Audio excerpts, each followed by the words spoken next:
حاملہ عورتوں کو ٹی بی سے بچائیں، نوزائیدہ بچوں کو ٹی بی سے بچائیں، اور اگر کسی کو حمل کے دوران ٹی بی ہو جائے یا ڈلیوری کے دوران سسپیکٹڈ ہو تو ان کی پراپر ایویلیوشن کروائیں تاکہ آپ کا نوزائیدہ بچہ محفوظ رہ سکے۔ آج ہم بات کرنے جا رہے ہیں بچوں کے اندر ٹی بی۔ بچے کون سے بچے؟ پیدائش سے لے کے 14 سال تک کے بچے، ان کے اندر جو ٹی بی ہے، ٹی بی کی بیماری ہے، اس کے متعلق ہم بات کرنے جا رہے ہیں۔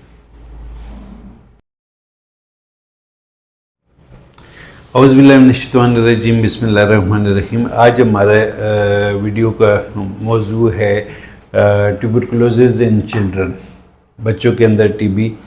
تو ٹاپک شروع کرنے سے پہلے ہم چاہتے ہیں کہ آپ کچھ چیزوں کی ڈیفینیشنز جو ہیں وہ اچھی طرح سمجھ لیں تاکہ آگے جب ہم بات کریں تو آپ بات کو صحیح طریقے سے سمجھ سکیں۔ سب سے پہلے تو یہ ہے ٹیوبرکلوزز۔ ٹیوبرکلوزز ہم نے بتایا تھا کہ ٹیوبرکلوزز لیٹن زبان کے لاطینی زبان کا لفظ ہے۔ ٹیوبرکولم مطلب اسمال سویلنگ، اور اوسز مین ڈیزیز، یعنی اسمال سویلنگ ڈیزیز، ٹھیک ہے جی۔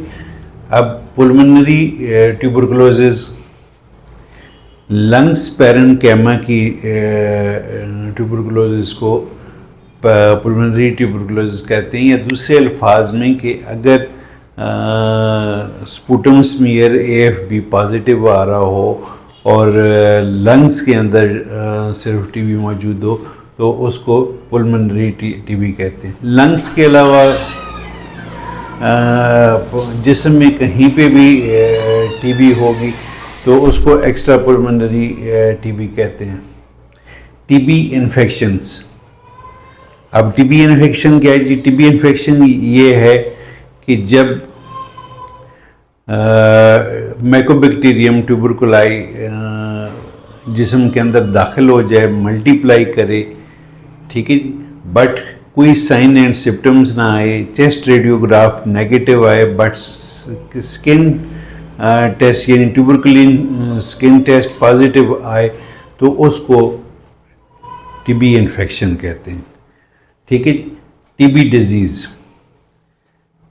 یہی چیز انفیکشن کے ساتھ ساتھ اس میں چیسٹ ریڈیوگراف بھی پازیٹیو آئے اور دوسرے سائن سمپٹمز بھی آئیں تو اس کو ڈیزیز کہیں گے جی۔ آج ہمارا موضوع ہے بچوں کے اندر ٹی بی۔ تو بچوں کے اندر ٹی بی چونکہ ایک بہت بڑا ٹاپک ہے تو ہم نے اس سے ایک چھوٹا ٹاپک لیا ہے، آج اس پہ صرف بات کریں گے، اور اگلی آنے والی ویڈیوز میں ہم باقی باتیں کریں گے۔ جیسے کہ اس ٹاپک کو بھی سمجھنے کے لیے ہم نے پہلے آپ کو ڈیفینیشنز کے متعلق بتایا کہ ڈیفینیشنز ذہن میں رکھیں تو یہ باتیں آپ کو سمجھ آنا شروع ہو جائیں گی۔ تو آئیے آج ہم دیکھتے ہیں کہ پریگننسی اینڈ نیو بارن، حمل اور نوزائیدہ بچے کے اندر ٹی بی۔ کہتے ہیں کہ کسی قسم کی بھی ٹی بی، چاہے وہ پلمنری ٹی بی ہو، ایکسٹرا پلمنری ٹی بی ہو یا لیمفیڈینائٹس ہو، یہ حمل کے دوران ان چیزوں کے رسک جو ہے نا بڑھا دیتی ہے، جیسے کہ پری میچورٹی، وقت سے پہلے بچے کی پیدائش، انٹرا یوٹرین گروتھ ریٹارڈیشن یعنی بچے کی بڑھوتری کم ہو جاتی ہے، LBW یعنی لو برتھ ویٹ، یعنی عام طور پہ بچہ پیدا ہوتا ہے 2.5 کلو کا تو اس سے بھی کم وزن کے بچے پیدا ہوتے ہیں۔ پیری نیٹل ڈیتھ، پیدائش سے پہلے بچے کی موت واقع ہو جانا، یہ حمل کے دوران ہونے والی ٹی بی سے ہو سکتا ہے۔ کہتے ہیں جی کہ پیدائشی ٹی بی جو ہے وہ شاذ و نادر ہوتی ہے، اس لیے کہ ماں کے اندر جو اس کا ریپروڈکٹیو سسٹم ہے، بچہ دانی وغیرہ کی اگر ٹی بی ہو تو وہ اس سے بانجھ پن آ جاتا ہے، بچے پیدا ہی نہیں ہوتے۔ ہاں جی، دوسرے یہ کہتے ہیں کہ پرائمری انفیکشن یا during pregnancy, before and during pregnancy کی نسبت پہلے سے موجود انفیکشن بچے کے اندر پیدائشی ٹی بی زیادہ کاز کرتی ہے بنسبت ان ٹی بیز کے. یعنی اگر کسی ماں کو پرائمری انفیکشن ہو یا بیفور اور ڈیورنگ پریگننسی اگر کسی کو ٹی بی ہو جائے، اس کی نسبت جو پہلے سے موجود ٹی بی ہے وہ زیادہ کاز کرتی ہے نوزائیدہ بچے میں ٹی بی کو.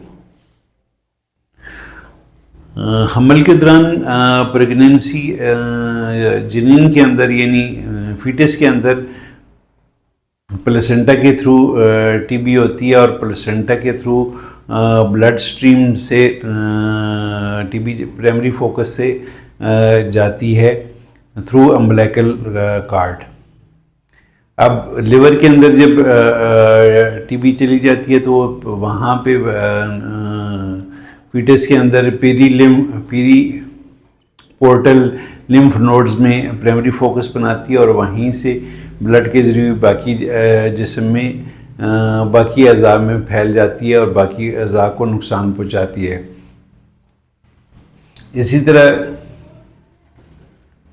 جو بیسیلیزیں ہیں یہ لنگس کے اندر ڈومیننٹ ہو کے پڑے رہتے ہیں، ایون کہ آکسیجنیشن اور بلڈ سرکولیشن شروع ہو جاتی ہے. نوزائیدہ بچے کے اندر پیدائشی ٹی بی جو ہے امنیوٹک فلوئڈ کی وجہ سے بھی بعض اوقات ہو جاتی ہے.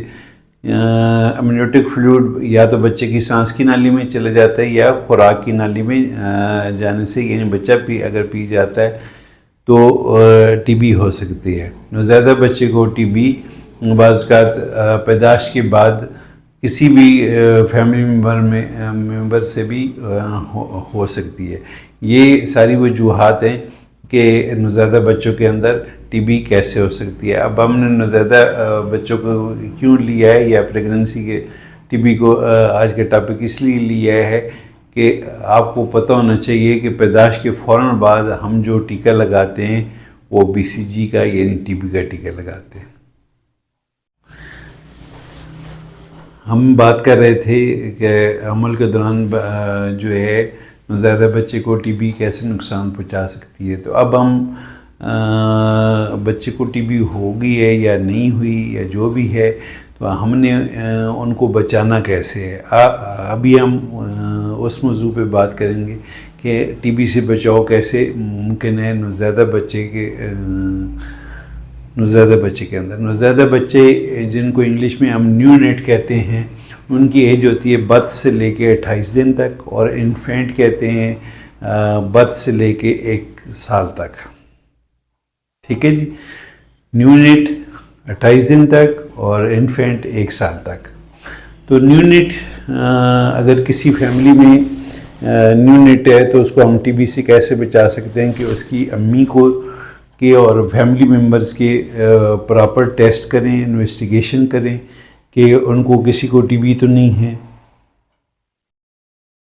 اگر نہیں ہے تو اللہ خیر صلی اللہ، بات ختم.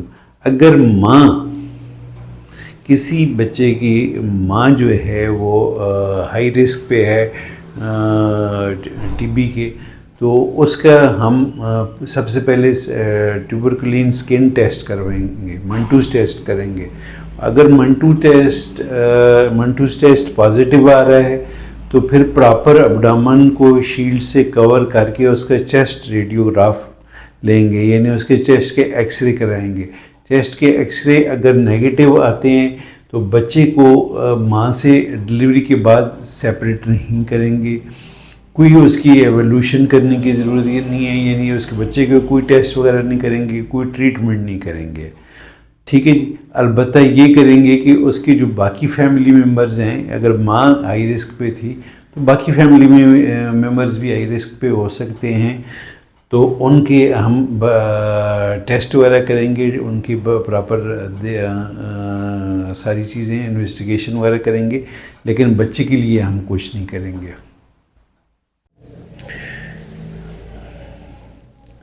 اگر ماں کا ایکس رے نگیٹو آ گیا ہے تو وہ تو الگ بات ہے کہ ہم اس کو ایویلوٹ کر دیں گے اور فالو اپ پہ رکھ لیں گے، بچے کو بھی ماں کو بھی، اور فیملی ممبرس کے ٹیسٹ کر لیں گے. لیکن اگر ٹیسٹ مدر کے چیسٹ ایکس رے پازیٹیو آ جاتے ہیں، سپوٹم AFB پازیٹیو آ جاتا ہے، فیملی ہسٹری اس کی اپنی ہسٹری، فزیکل ایگزامینیشن سب کچھ پازیٹیو آ رہا ہے، تو اس صورت میں مدر کو تو پراپر ہم ٹریٹمنٹ دے ہی دیں گے، ساتھ میں بچے کو بھی دوائی دیں گے یا ماں سے سیپریٹ کریں گے. سیپریٹ کن کن صورتحال میں کر سکتے ہیں کہ اگر ماں کو ہاسپٹلائز کرنا پڑ جائے، ماں کو اتنی بیمار ہو جائے کہ اس کو ہاسپٹل جانے کی ضرورت پڑ جائے یا ماں انکار کر دے دوائی سے. تیسرے نمبر پہ ماں کو ڈرگ ریزسٹنس آنی شروع ہو جائے، تو اس صورت کے ساتھ ساتھ ہم بچے کو، نوزائیدہ بچے کو دیں گے INH کی دوائی. اینٹی ٹیوبرکلوزس ٹریٹمنٹ میں سے ایک دوائی ہے INH، وہ دیں گے اور وہ 3 مہینے تک بچے کو کھلاتے رہیں گے. اس کے بعد اس کی ماں کا سپوٹم کلچر ٹیسٹ لیں گے. اگر وہ نیگیٹو آتا ہے اور بچے کا جو ہے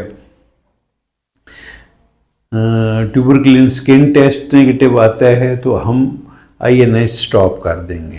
لیکن اگر کلچر پازیٹیو آ جاتا ہے یا منٹوز پازیٹیو آ جاتا ہے تو ایسی صورت میں 9 سے 12 مہینے تک ہم بچے کو TB کی دوائی کھلاتے رہیں گے، INH کھلاتے رہیں گے. آخر پہ میں یہ کہنا چاہوں گا کہ حمل کے دوران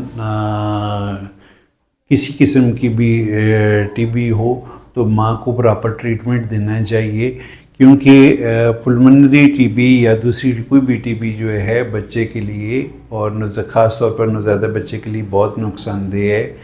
اس کو کچھ بھی ہو سکتا ہے، بچے کی موت واقع ہو سکتی ہے، بچہ چھوٹا رہ سکتا ہے، بچہ ایون کہ معذور پیدا ہو سکتا ہے. ان سب سے بچنے کے لیے ہمیں چاہیے کہ ماں کو پراپر ٹریٹمنٹ دینی چاہیے. زیادہ تر جو رجم اس میں استعمال ہوتی ہے وہ INH، ریفمپیسین اینڈ ایتھمبیٹول جو ہے وہ دوائیاں استعمال ہوتی ہیں، اور یہ نہیں ہیں، ٹیراٹوجینک نہیں ہے. ٹیراٹوجینک یعنی فیٹل ڈیولپمنٹ میں اتنا اثر انداز نہیں ہوتی ہیں. جبکہ کہتے ہیں کہ PZ جو ہے پیرازینامائڈ جو ہے یہ ابھی تک اسٹیبلش نہیں ہو سکی ہے ٹیراٹوجینک کے لیے، جبکہ INH جو ہے نا وہ ناٹ ٹیراٹوجینک ہے، یعنی یہ ڈیولپمنٹ پہ کوئی اثر نہیں ڈالتی. یہ تو ساری وہ باتیں جو کتابی باتیں ہیں،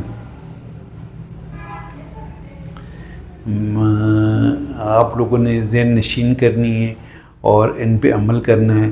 میری دعا ہے کہ آپ لوگ جہاں رہیں خوش رہیں، صحت مند رہیں، اپنی دعاؤں میں مجھے بھی یاد رکھیں اور خود بھی سلامت رہیں.